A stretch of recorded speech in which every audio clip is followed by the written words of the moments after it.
sliced out into left center field. Langford goes back to tag, and Isbell makes a strong throw back to the infield. And Noah doesn't quite get through 5 innings, and Clark comes on to face Marcus Semien. Hard hit, one hop, and Junior gets the force at second base. And Marcus Semien is the final out of the top of the 5th. And Lucas Erceg will have the advantage coming in, pitching to Langford. It's in the dirt, ball 4. So Langford draws a walk. Himes a tying run at third. Langford would be the go-ahead run at first. And Erceg has to contend with Corey Seager. And that one is lined out to right field. That's a base hit. It ties the game. Himes scores easily. Langford stops at second. And Seager makes it a new game in the 7th inning. Long's pitch. Bouncer, first base side. Past Quintino, flips it toward Long. Long then lost it, and everybody's safe. Luckily, that was not his long-lost friend because he couldn't find it. It's an error on Vinny and allows Semien to come to the plate. And a check swing. Excuse me, roller. Third base side. Everybody's safe, and the bases are loaded. Without the ball leaving the infield, the Rangers have loaded the bases on a walk, an error, and an infield hit for Kyle Higashioka. And that one is ripped by third. That's a base hit. One run is in. Here comes Seager. They're going to wave Semien to the plate. And it's a bases clearing double. The Rangers take a 6-3 lead in the 9th. All this started with nobody on and 2 out. Rangers up by 3, but it looks like this is Holby Milner's job. Bouncer up the middle. Seager is there. Throws to first. And this one is over. Higashioka delivers a huge hit at the top of the 9th. Milner finishes it off, and the Rangers can shake hands finally out on the field. Yeah, Sammy made some great pitches. I mean, that's a really unfortunate way for the 9th inning to unfold. I mean, he battled like crazy, made some really quality pitches, and ultimately the one swing of the bat did us in. But there were, infield hit, walk, error. It was a little bit of a sloppy inning, and they got some fortunate breaks, and then the double did us in.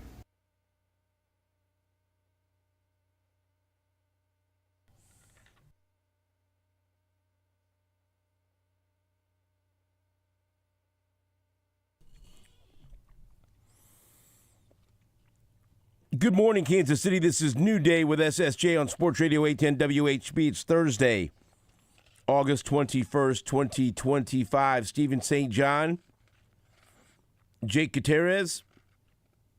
At 6:30, we're going to talk to former Chiefs offensive lineman Joe Valerio.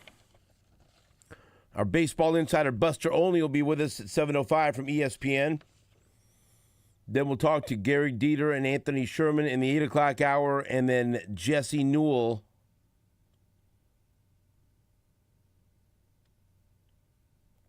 from The Athletic in the 9 o'clock hour. I got to remember where everybody works.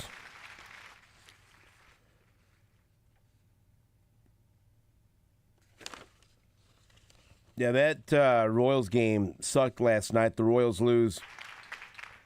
I don't know why the audience would applaud for that, but Texas beats the Royals 6-3, and it looked like they were going to win the game. They had, courtesy of another Vinny Pasquantino home run, a 3-1 lead after 1 inning. But the Rangers chipped away, got a run in the 3rd and a run in the 7th. And then things started to fall apart. And there was a lot of different moments there that you can look back at and say that led to the loss. Number one, it was disappointing that Noah Cameron couldn't last longer into the game. Couldn't complete 5, so they had to go to the bullpen earlier than they wanted to. I did not think that Lucas Erceg looked very good. He did not look sharp. And so he didn't last long. And then Sam did last long. Sam Long pitched 2 innings. And I know many people were angry about that last night. But I will say that this is a taxed and tired bullpen. And you have a long stretch of baseball coming up before a day off. The dog days of August. It's a grind right now. And not a whole lot of great options right now in the bullpen. And he's trying to save his bullpen for, look, you can argue. I get it. Look, bottom line is nobody's excited to see Sam Long out there with a game on the line. That's just the truth.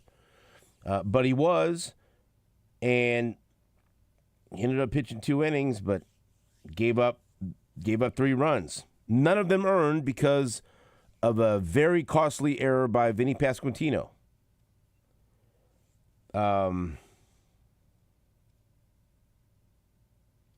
Matt Gutierrez pushed a lot of right buttons recently in this nice stretch the Royals have been going through, especially in the 5-game winning streak. And look, we are just, there's no margin for error. All right? And so everything that's done is going to be under an even greater microscope or magnifying glass or whatever, whatever you use to look at things. I get it. He's a man of matchups, okay? But I don't like so early in the game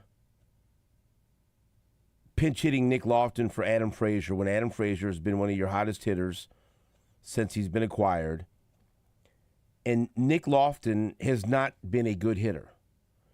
And I saw 2 different times Nick Lofton up in a big clutch situation, and neither time he came through. And again, if you say, well, you don't want to see Sam Long on the mound in a big moment, I don't really care to see Nick Lofton at the plate in 2 big moments. And so I get it, matchups, man, but like so early in the game, you're taking one of your better bats, a guy, it sounds crazy that I'm talking about this, about Adam Frazier, but we can only go by what they've done. You're taking a guy that's been one of your most consistent bats since you reacquired him, and you're taking him out of the game early. And then you end up having Nick Lofton 2 different times up in an important spot and not coming through. And something else that popped in my mind while watching this. As long as you got guys like Nick Lofton coming up in big moments, miss me with the Royals don't need to Jack Caglione to come back up. Yeah, yes, they do. Because of the upside. And you got to take a shot. Okay, the upside is not there with Nick Lofton. He's a nice little player, nice utility player, but you have an opportunity to have a guy that has the ceiling, a higher ceiling, and a chance to be more of an impact bat down the stretch. And so when he's ready, get him up here. And if you're saying, well, what are you going to do with him? Well, there's spots for him. All right.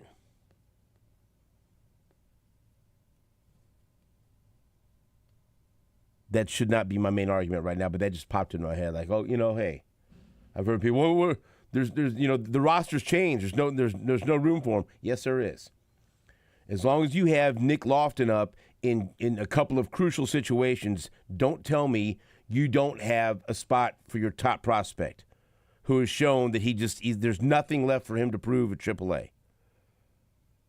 He's got to learn in the big leagues. And maybe he's gone through enough bumps in the road where if he comes back up, makes adjustments, he can actually help this team down the stretch. But I digress. But that popped in my head. So in the 5th, after Vinny had walked and then Salvi had singled and sent Vinny to third,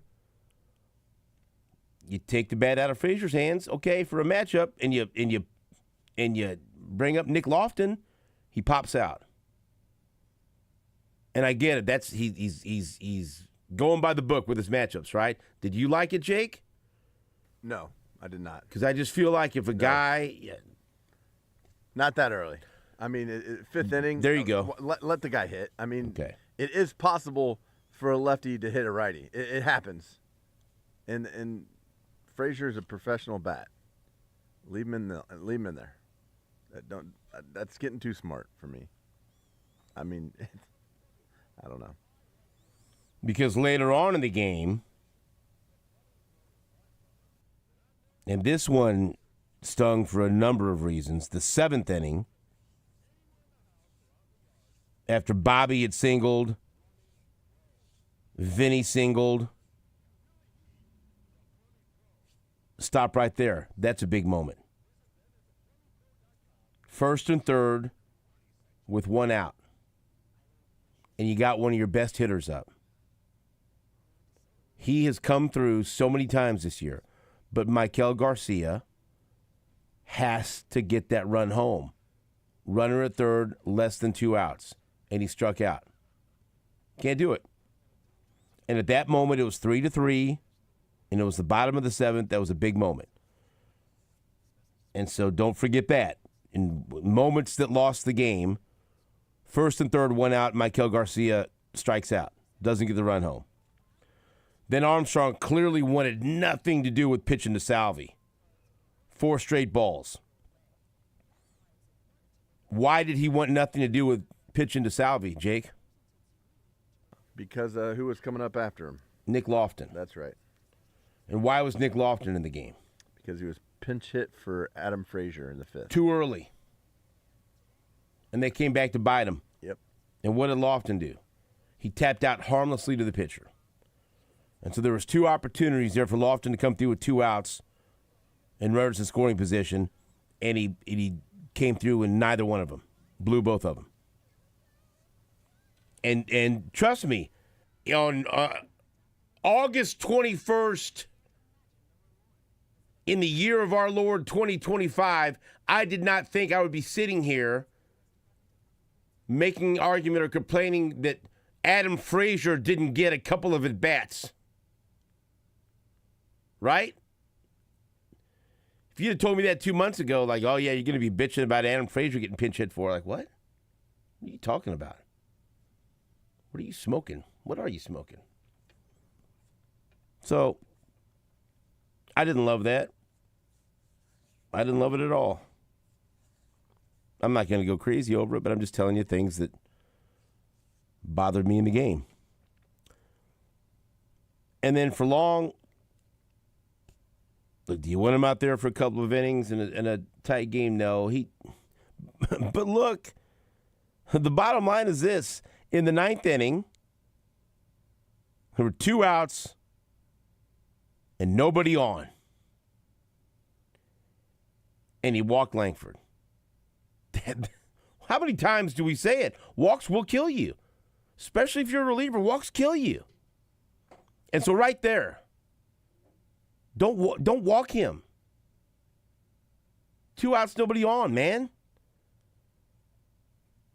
Oh, is there anything more frustrating than a walk that extends an inning and that ends up coming back to bite you? And then after that, though, we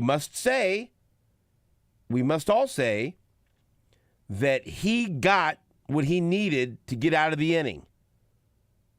Ground ball to Vinny, and it ricocheted off of him. It was an error. If he fields it cleanly, he has plenty of time to get over to first base, and the inning's over. Do the Royals win the game? I don't know. Because it's still 3-3, and they go to the 9th. It changes the dynamic of the game. Do they win the game in the 9th? I don't know. Okay, so let's say they don't. Then it goes to extra innings, and anything can happen. But I could tell you that error led to the Rangers scoring 3 runs, and that really eliminated any chance for the Royals to win the game. Right? That was it. So if you were complaining about Sam Long being in the game, you must acknowledge he should have got out of the inning. And Vinny has helped this team way more than he's hurt it. The only reason they had 3 runs is because he hit a 3-run home run in the first inning. And then they went to sleep for the rest of the game. Again, in a game that they should have won because they scratched Jacob deGrom and it was a bullpen game. And it looked great in the first after 1 because it was 3-1. And then they missed multiple opportunities to add to the lead. Frustrating loss. Did I miss anything? So many different things that happened that, like, oh, that's going to come back to bite them. Oh, they're going to regret that. And then they lost. After the error, right? And then the infield hit, you kind of felt like, I don't know about you, but I felt it. It was going to happen. So this is, it just seems like the baseball gods were working against him tonight. That inning sucked. You get the first 2 outs, a walk, an error, an infield hit, and then the double to clear the bases. Royals lose 6-3. And I was already counting my chickens before they hatched because I'm stupid. I was already looking at other games, and I was already getting excited about what I was seeing. Yeah. Okay, the loss didn't really hurt as bad, or maybe it hurt more. I don't know, it depends on how you look at it. Right. Because they didn't take advantage of an opportunity. All these other things happened in the Royals' favor around baseball. The Phillies blew out the Mariners 11-2. The Diamondbacks won in extra innings over Cleveland 3-2. Yankees won again, but whatever. And the Red Sox were off. Whatever. And so they could have got closer in the wild card to Seattle. But they didn't take advantage of the opportunity. And put more distance from themselves and the Guardians. And the Rangers. And the Rangers. Because the Rangers win today, they're right back to a game and a half behind the Royals. And they're still a factor. And so if the Royals would have won that game, they'd have been a game and a half behind Seattle right now. Well, that's why today is very important. Yep. Very important. That's a great thing about baseball. You don't have too much time to complain and feel bad about a loss because you get right back to it. Beginning of the series, you said 3 out of 4. They take 3 out of 4. We walk away happy with that. Right. And that was my prediction. Yep. 1:10 first pitch. Michael Lorenzen on the mound against Patrick Corbin. 1:10. Rangers-Royals. If you're wondering about other games that matter, tonight, huge series starts between the Red Sox and the Yankees. That's 6:15. So lock into that one. But before that, we'll know what happened between the Rangers and the Royals at 1:10. All right, besides the Royals, Sky no more. Well, actually, you know what? We had several people tell us that he'd be a trade candidate. The Chiefs would try to move him. Bye-bye. And so at least in our you didn't want it to happen, but you said he'd be on the team, and I said he wouldn't. I didn't know that was how it was going to happen. Yeah, right. But he's not. Hey. It was discussed. I feel very comfortable now in saying he won't make the roster for the Chiefs. It's a bold prediction, but I think it's going to be accurate. And Jesse said it. Pete Sweeney said it. Matt Derrick said it. We've all said it. You know, who was it? Pete? You got to help me, dude. I think it was said. Pete. I think Matt even said it too. Like, well, Friday night showcase him as a punt returner. Yep. and then see if someone bites. Well, someone bit. Friday night's a good opportunity for the Chiefs to showcase Sky Moore, let him return punts, and see if there's somebody out there that wants him as a punt returner / wide receiver, and they'll offer up a 7th-round pick for him. Like, okay. It's okay. There we go. I think that was that. Who do we have on yesterday? Matt? Mm-hmm. Because I said, okay, question.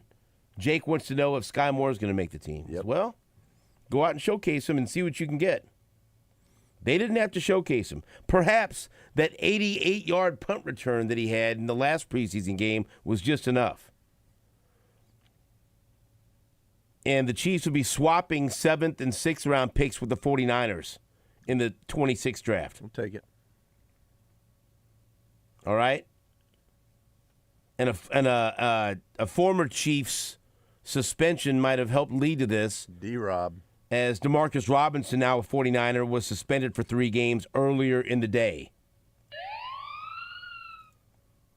So maybe that helped get the deal done. And right now the 49ers are going through it because Brandon Ayuk's recovering from a knee injury. Juwan Jennings has been dealing with a calf injury. Jordan Watkins has a high ankle sprain. And Demarcus Robinson was suspended for 3 games. And they go, okay, Sky Moore. Flip-flop, 7th and a 6th. Let's go. Good luck to Sky Moore. Yes. Hope he does well. Yep. Hope he does well. And for fantasy leagues, start looking at Ricky Pearsall. But let me tell you that this was the right thing because it just, for whatever reason, it wasn't happening for Sky Moore in Kansas City. Could it happen for him in San Francisco? It might. Yeah. Oh, and guess what? I hope it does. Me too. He's a good kid, and he worked hard. It just didn't work out for him in Kansas City, and there have been plenty of – and guess what? He might have lost his roster spot to another second-round pick who was taken in that same draft, in that same second round, and it didn't work out for him with his original team, and that's Tyquan Thornton. Yep. He was taken in that same second round, and it didn't work out for him with the Patriots. And so he ends up in Kansas City. And so we sit here and hope, well, you know what? I think they got something with Thornton. Okay. Well, then maybe the 49ers could get something out of Sky Moore. Hope they do.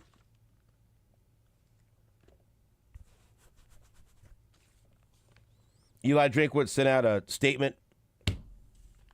The decision that was alluded to when he spoke to the media the previous day and said we'll have something in 24 hours. Well, what they had was not a decision, just a statement.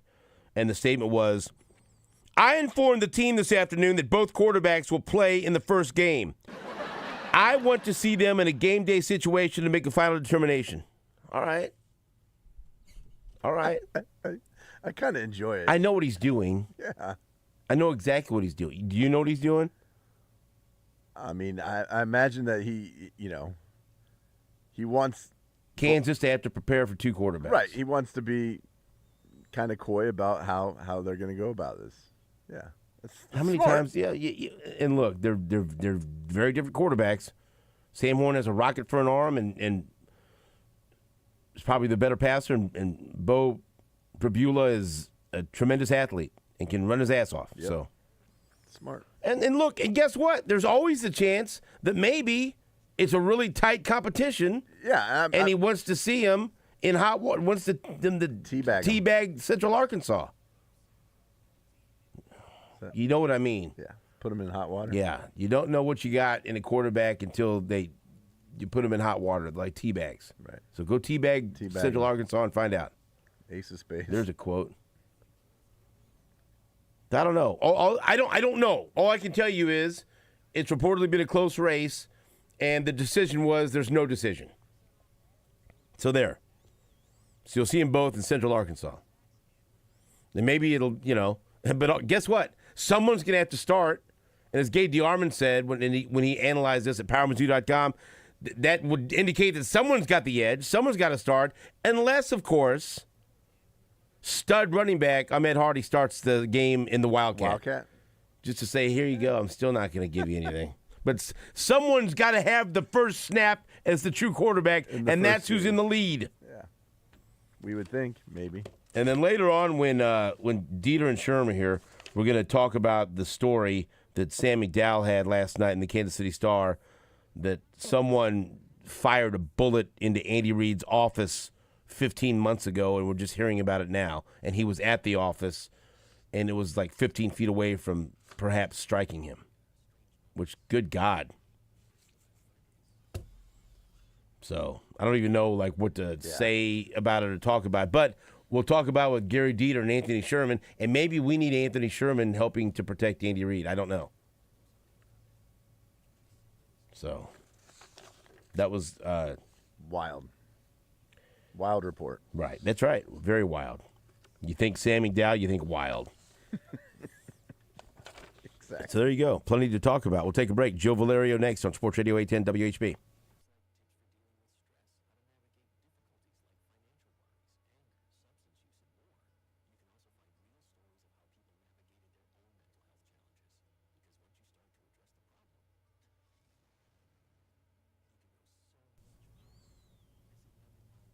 Stephen St. John here for my friends at Kansas City Credit Union.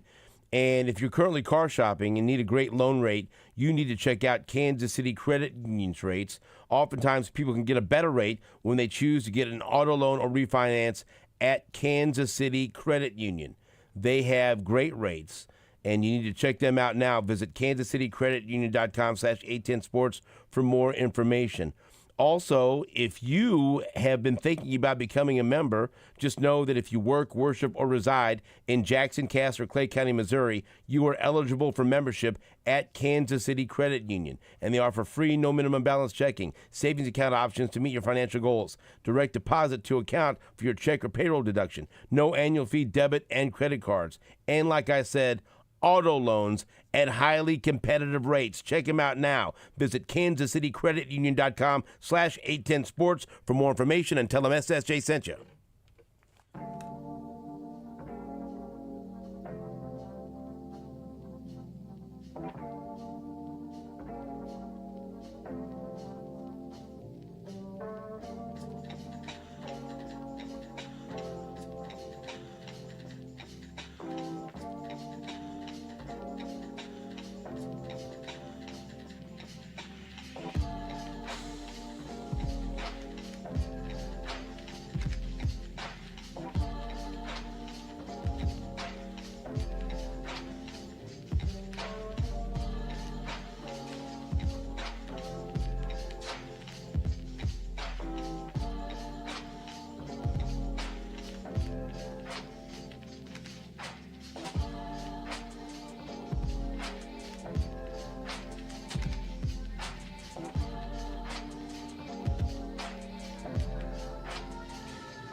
Yeah, we'll see how that rolls with him and see how he feels and go from there.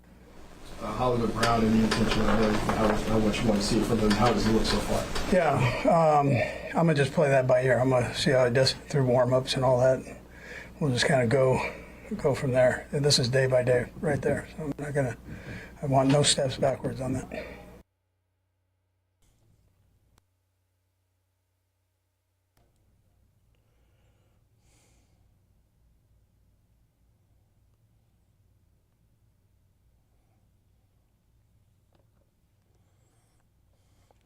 Welcome back to New Day with SSJ on Sports Radio 810 WHB. Let's talk to former Chiefs offensive lineman Joe Valerio. Joe, good morning. How are you? Steven, how are you, bud? How's everything going? You know what? Doing well. Doing Good. very well. Tough loss for the Royals last night, but thank you to the Phillies for taking care of business against Seattle. That softened the blow, but still Royals missed an opportunity to get within a game and a half of the wild card. Yeah, I'm wishing them all the best, man. I would love to see like a 1980s rematch of the Royals Phillies. That'd be fun, man. Right, let's go. Let's do it. Let's do it. Eagles Chiefs, Royals Phillies. Come on, like it wouldn't get any better than that. With all the connections there are between Philly and KC, it'd be spectacular. Joe Valerio is our guest. All right, Joe. Let's. We're gonna see the Chiefs and the Bears tomorrow night, and the biggest topic still is the offensive line. And we've seen Josh Simmons look good, look impressive, as he looks like he's going to be the starter at left tackle in his rookie year. But Kingsley Suamataia has not looked as impressive at left guard, as he is looking to be the replacement for Joe Thuney. And so if you would, please give me your thoughts on what you've seen so far from this new left side of the Chiefs' offensive line. Well, Kingsley is a big dude. And as anybody will tell you, when you look at guys like that have played really spectacular at guard, left guard, just because it's Kingsley there. But when you look at guys I've played with, Dave Zott, Will Shields, right? Players who weren't in this new kind of zone scheme offense weren't as big, right? You've got to be like a technician at guard. You've got the bumpers beside you with your center and your tackle, but I don't know. I'm not sure he has the body type, at 6'5", he's probably at some point in his career, biscuit away from 350 or whatever. Like, that's a big guard. And I'm not saying you can't do it. And it's definitely easier for a player of size like that to go from the outside to the inside. It was hard for a guy like Joe Thuney to go from the inside back to the outside, right? Because of you need those long arms for those speed rushers and things like that. So I think that's probably where he's kind of feeling his oats a little bit is in his size and learning to play low. Because when you look at the athletic ability, the speed, the size of these defensive tackles these days, when you're a long body like Kingsley, I know it was probably the position that I struggled at the most, was at guard, because I actually found it easier to be bigger at center than I did at guard, because I generally didn't have a player on me at center. So I could be tall. Right. And most of your centers are in that, grunny range, somewhere between 6'3" to 6'4", 6'5". At 6'5", I could do it because I never really had a player on me. Not a lot of teams ran a straight 3-4 defense. It was mostly, you had these one shaded defensive tackles and these three shaded defensive tackles on the guard. So anyway, long answer, short question. I think he's just got to feel his size at that position, get used to playing lower, because that's what you need to do when you've got a 6'2", 375-pound monster who runs a 4.6 on top of you. So that's sort of my analysis on Kingsley. I think he's got the athletic ability to do. He just needs to learn to play with his size at guard. So because it's a tough transition. Do you stick with him? Because look, last year they thought he was going to be the answer at left tackle. He got through the Ravens game, and then in week 2, Trey Hendrickson changed the course of his career, and they yanked him, and that's been it at left tackle. And so now You're going to have that week one, and not that the Chargers aren't tough, but week one against the Chargers. And I feel like, yeah, they could probably get through that and win that game, even if Suamatia might struggle at guard. But then week two, here come the Eagles. And they will, if you have a weakness on your offensive line, they'll find it and they'll expose it. We learned that in the Super Bowl. And so we could end up heading down the same path. And so how long is the leash with Suamatia? In your opinion, what is plan B? Should it be Caliendo, who they know what they have? They've seen him play at guard. They've given Jalen Moore some looks. Is that the same issue that Jalen Moore is going to have, trying to move inside? He's talked about making the transition. He's listed at 6'4", 311. What's the plan if Suamatia doesn't work out, and how long is your leash with him? Personally, I'd like to see it go as long as possible. I know that's a soft answer because I think I've said this before on the show, like chemistry is huge on the offensive line. You've got to learn to play together, and the rotating, revolving door of players coming in and out and in and out. It's the one position. When you look at an offensive or defensive position group, it's the one position where you need players to be consistently playing with each other. Because other position groups are like baseball, right? Like where, baseball is a team sport, but a lot of times it's your individual skill at the plate. Other than turning a double play, right? Maybe that's a good analogy. You got to have your shortstop and your second baseman like really in tune, right? But short of that, baseball is like an individual / team sport. Offensive line is the complete flipped opposite of that. It is a team sport first and an individual sport second, unlike other positions. Cornerbacks and safeties, they have to have some timing down and they got to know their coverages and communicate. Don't get me wrong. Quarterbacks, receivers need to have that timing, and it's a team sport. But, man, the body-to-body contact that you have to have as an offensive lineman when you're trying to block a 6'5", 300-plus pound guy like Chris Jones, who has athletic ability out the wazoo, or like you said, any of those defensive tackles, the Georgia Eagles, any of those guys that they're going to have to go against as they get into the tough part of their schedule. Like, you got to be body to body, man. You got to be hip to hip. And if you don't, and you break that seal at all, it can wreak havoc on your running game. So I would like to see them stay as long as they can, knowing that Mike Caliendo can play the spot and that he's a seasoned enough, veteran now in his third season, having had reps, having played in big games, that he'd be able to jump in there and be that role player that could say, all right, I'm going to take this bull by the horns and I'm going to be the guy that, will now start to build that chemistry with Creed and with, at this point, at least Josh Simmons. So I think they stick with him as long as they can. I think he has the skills. I think he has athletic ability. He's just got to grow into that body, play into that body of his, and I think he's going to be fine. It's going to be a really big test. And when you talk of chemistry, the other facet of this that complicates things is you're trying to work in a rookie left tackle, and you don't want to have a revolving door at guard next to him, right? Great point, Stephen. Yes, because they got to give him the consistency he needs, because he's going to be struggling enough when he has to look out to his left, and he's got some of the best pass rushers coming at him, game after game, all season long. Because the gauntlet. Jeff Fedot and I were talking about this on our pod, man.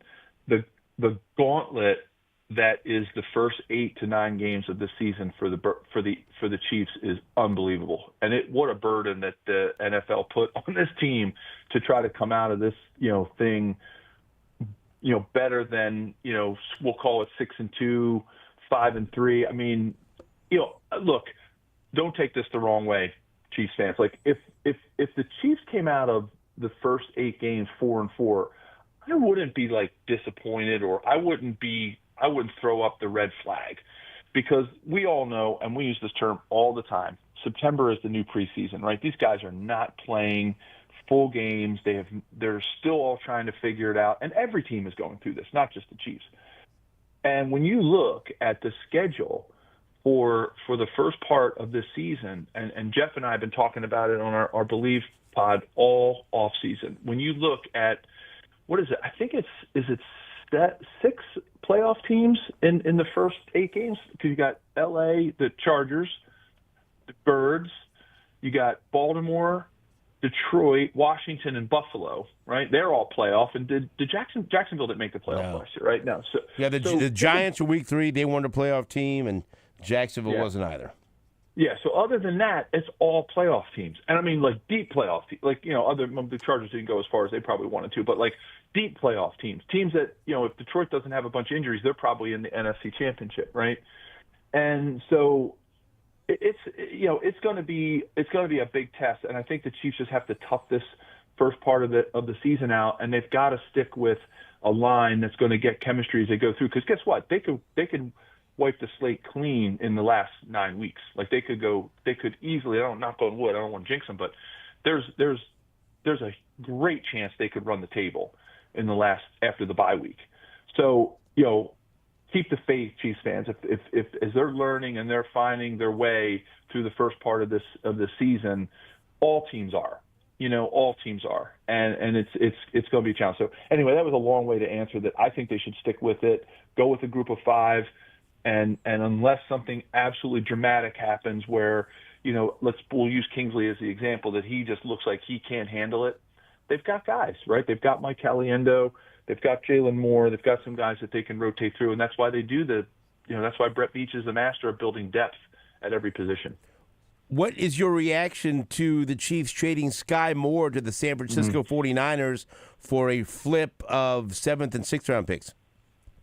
I mean, look, I've been reading a lot about it. I think there's a lot of fans out there that felt like it wasn't going to work. The experiment, was not just going to work. He just wasn't fitting into the scheme. I think they got enough for him. I don't think it was a dramatic, for the issues that the 49ers are having. I think they got a steal based on, maybe we could have gotten a little more and used a little more of the leverage that is the wide receiver room of the 49ers right now. Ayuk is hurt. Juwan Jennings been hurt. Jordan Watkins is hurt. Demarcus Robinson's going to be suspended. Like, he's going to walk right into a really good situation. So I think it's great for the Niners. Could we have gotten a little bit more? Maybe, considering that he did have sort of the DNA to maybe be a more valuable contributor to the Chiefs. But look, I think it's a good move given the depth of the Chiefs. Given the Chiefs the depth of their wide receiver room and where they're going with Rice, Worthy, and Brown. You got Juju's the solid guy. They're learning more about Jason Brownlee and Jalen Royals every day. I mean, I thought it was a really good move. And also, look, in that second round where Sky Moore was selected, number 54 overall, just a few picks ahead of him, number 50 overall, Tyquan Thornton was picked by the Patriots. It didn't work out for him with New England, and the Chiefs are taking a chance on him. And so maybe in this shuffling of wide receivers, Tyquan Thornton lands in a better spot with the Chiefs, and Sky Moore lands in a better spot and gets a better, a change of scenery with the 49ers. And you see a couple of second-round picks that were taken right next to each other do better with new surroundings. Yeah, I mean, it's kind of like the Jared Goff, Matt Stafford trade, right? Just going flipping teams, and you're thinking, wow, here's two pretty darn good quarterbacks, right? I mean, all things considered, and you're like, wait a minute, hold on, and you flip the teams, you get into a different scheme. Coaches see this stuff. They spend all day, every day watching these players, and Stephen, if I've said it once, I have said it 1,000 times. There is no organization, and it starts at the top with Andy Reid as a coach and probably the ultimate talent evaluator, right, when it comes to working with Brett Veach and the other scouts and everything.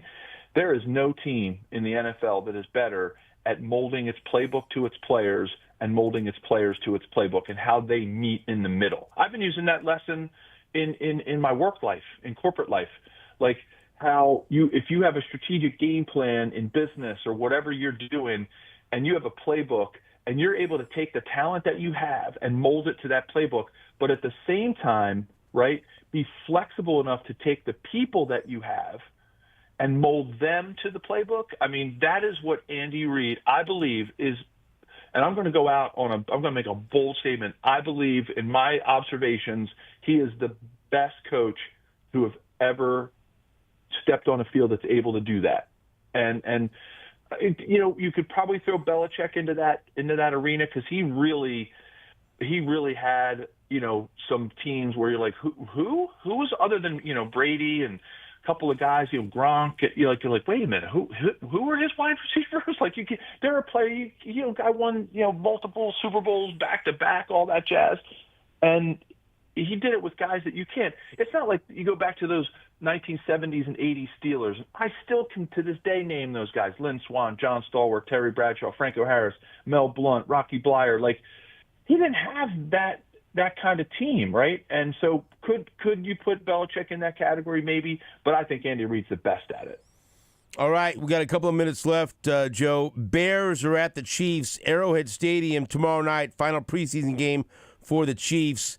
It looks like Mahomes is going to play, and the starters are going to get a good look before they shut things down and get ready for September 5th in Brazil against the Chargers. What are you looking for? What's important to get done tomorrow night at Arrowhead for the Chiefs? Well, look, we beat it up pretty good about the offensive line, seeing the final, full-blown chemistry attempt, going into this season with those guys, those starters playing, with having to protect Patrick, having their full complement of the starters out there for hopefully a little bit more than we've seen in the past. So I think that is number one I'll be looking at.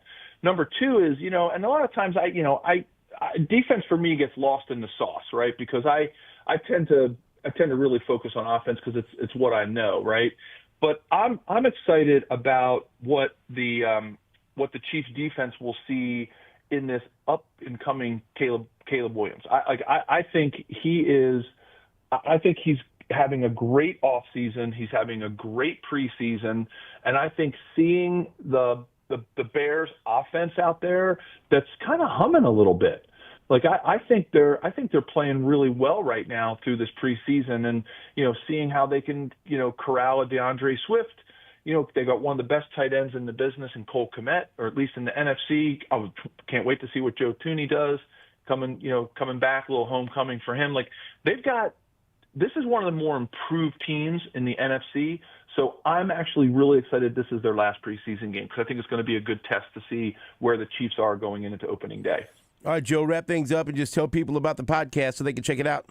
Yeah, catch me and Jeff Fedotin on Believe in Chiefs, BLEAV, on any of your podcast listening modes, and we cover it every week. We're on and ready to go. So, and you can do @JoeValerio73 to follow along on social media. You're the man with the plan. We'll talk to you next week. Thanks, guys. Have a great week. That's Joe Valerio, former Chiefs offensive lineman, joins us throughout the season right here on Sports Radio 810 WHB.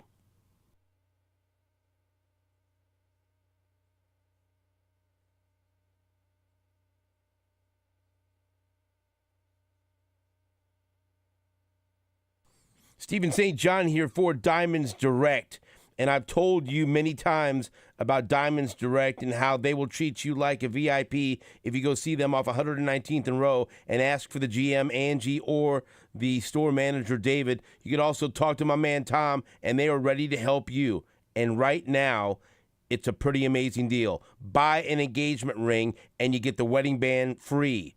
Man, if you're thinking about getting engaged, this is the place to go. Diamonds Direct.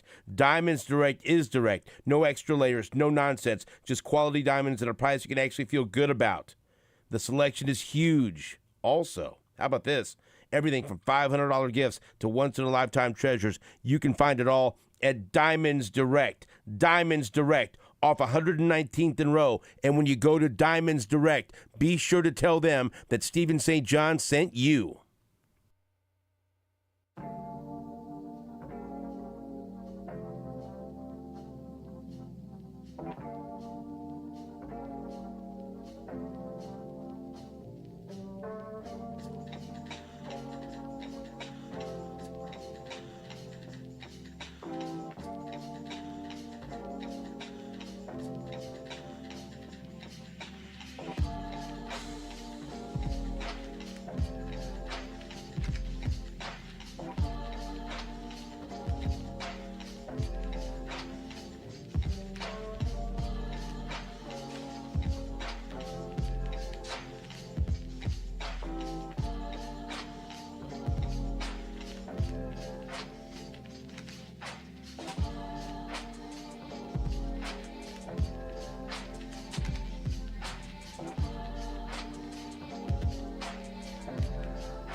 with SSJ is presented by Walker Medical Linen